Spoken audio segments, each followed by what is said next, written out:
Speaker tonight will be Grant.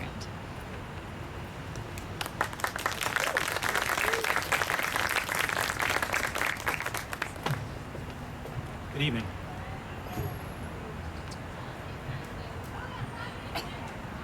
Today is a day of remembrance, not only to honor those we have lost, but also to look back and recognize our own triumphs in the face of adversity. Trans men and women face disturbingly high rates of everything from harassment, discrimination, and homelessness to domestic abuse, sexual assault, and other violent crimes. Today, I want to celebrate the brave men and women who have the strength to stand up to the challenges they face every day just for being transgender. When I was a little kid, I had no idea I was trans. What I did know was that I loved Legos and Ninja Turtles and that I wanted to do exactly what my big brother was doing.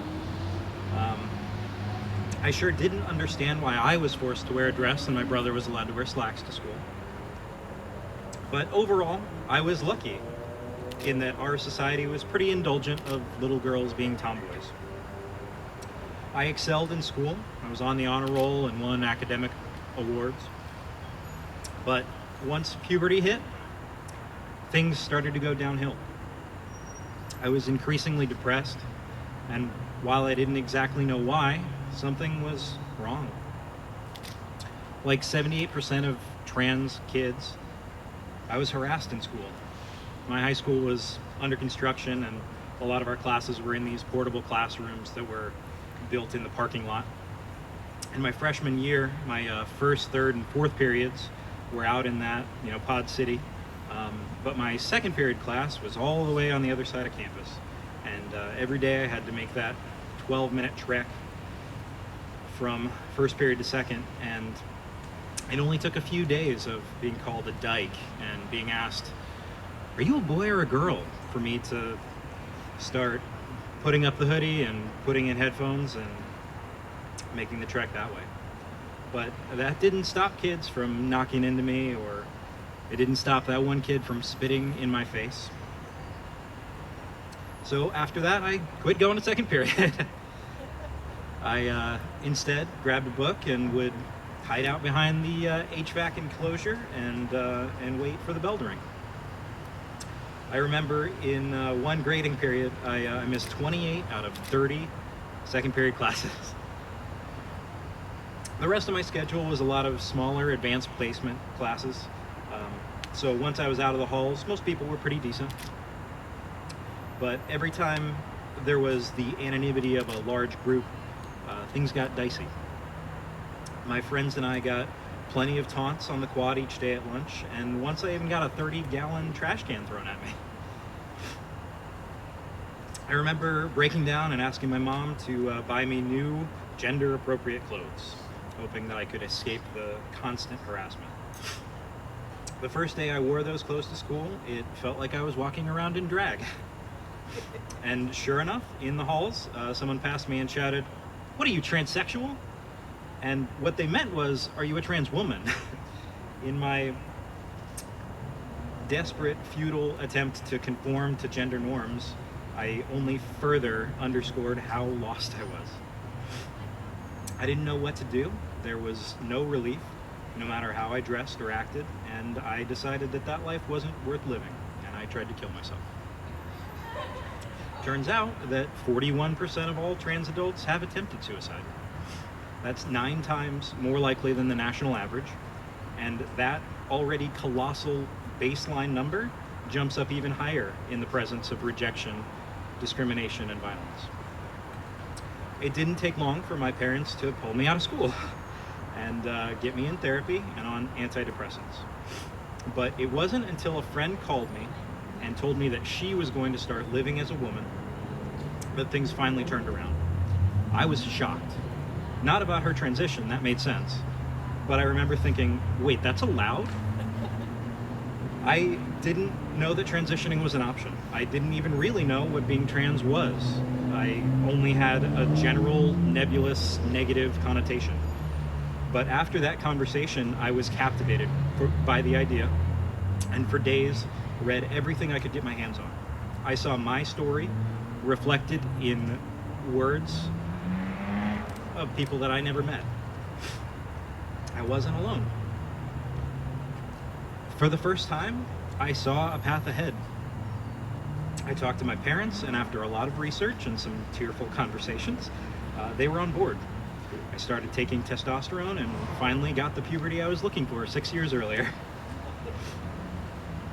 Along the way, I met older trans guys who were married and had kids and had successful careers, and I finally let myself believe that I could have a future after all.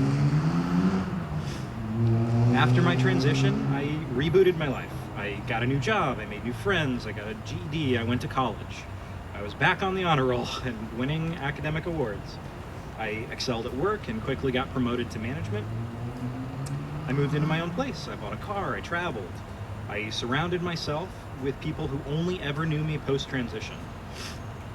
And while I was enjoying my newfound identity, I found my personality was changing. Instead of my old outspoken self, I was reserved, concerned with protecting my secret. When swapping stories from high school, I would be vague and non-specific about the details, not wanting to lie or give clues about my old identity. Even though I was successful and happy most of the time, I was also fearful that my new world would be stripped away if anyone learned the truth. A few weeks ago, after 14 years living in stealth, I finally came out. Several people asked, why did you wait so long? Well, when I first transitioned, I read article after article about how to walk like a man and talk like a man and use assertive, forceful language like a man. So it seemed to me that the goal of transitioning was to pass, and that to be perceived as a cisgender male was the height of success. So when I was able to do that, it seemed counterintuitive to break the illusion. Then, of course, there are the benefits of living in a patriarchal society. After so many years of harassment and discrimination, I was now a straight white man and able to enjoy the privilege that comes along with that.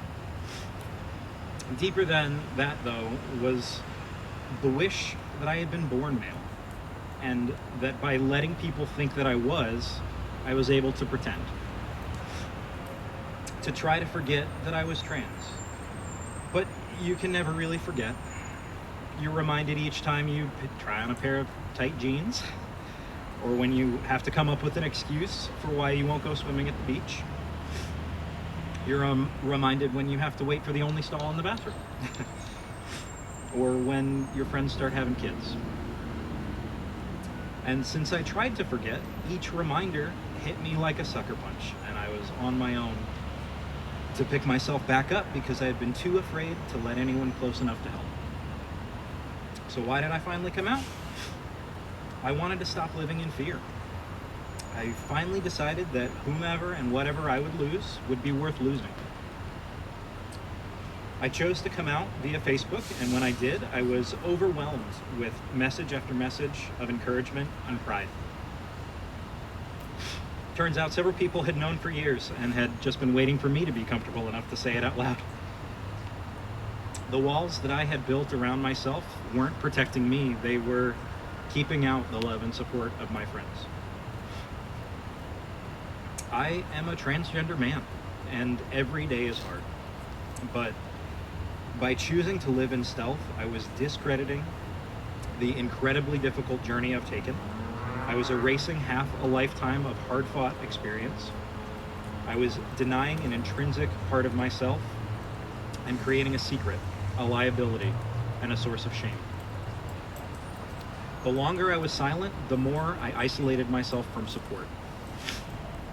Transgender awareness and acceptance is higher today than ever before, and we are still the targets of unfettered abuse and discrimination. I believe that the courageous members of this community who have been out and fighting for equality are heroes. And starting today, I hope to follow their example and work towards a world where none of us have to live in fear ever again. Thank you.